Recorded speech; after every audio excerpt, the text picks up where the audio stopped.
Demain est un jour spécial, un jour où le monde parlera d'amour, où les cadeaux circuleront, où les déclarations seront publiées, où les couples afficheront leur bonheur. Mais au milieu de tout cela, laisse-moi te poser une question importante. Qu'est-ce que le véritable amour pour un jeune chrétien? La Saint-Valentin ne doit pas être seulement une journée d'émotion, mais une journée de réflexion. Parce que l'amour, le vrai, ne commence pas par un cadeau, il commence par une décision. La décision d'aimer correctement. La décision d'aimer avec respect. La décision d'aimer sans perdre Dieu.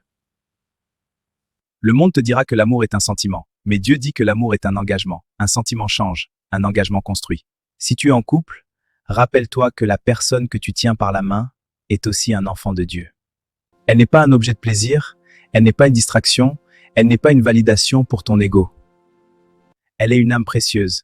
Et si ton amour est sincère, il protégera son cœur, sa dignité et sa relation avec Dieu. Un amour spirituel ne pousse pas à franchir des limites dangereuses. Il dit attendons, il dit prions, il dit respectons-nous. Parce qu'un amour qui t'éloigne de Dieu ne peut pas te conduire vers une destinée bénie. Et si tu es célibataire demain, ne laisse pas la pression te faire croire que tu es en retard. Le célibat n'est pas une malédiction. C'est parfois une préparation. Dieu préfère te préparer correctement plutôt que te connecter prématurément. Mieux vaut attendre la bonne personne que de réparer les blessures laissées par la mauvaise. Souviens-toi de ceci, tu ne dois jamais courir après un amour qui te fait perdre ta paix.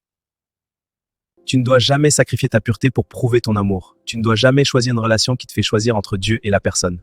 Le véritable amour chrétien met Dieu au centre. Ils prient ensemble, ils grandissent ensemble, ils se respectent, ils se soutiennent spirituellement. Demain, pendant que le monde célèbre l'amour romantique, célèbre aussi l'amour de Dieu pour toi. Parce que c'est cet amour-là qui t'apprend à aimer correctement. Et souviens-toi toujours.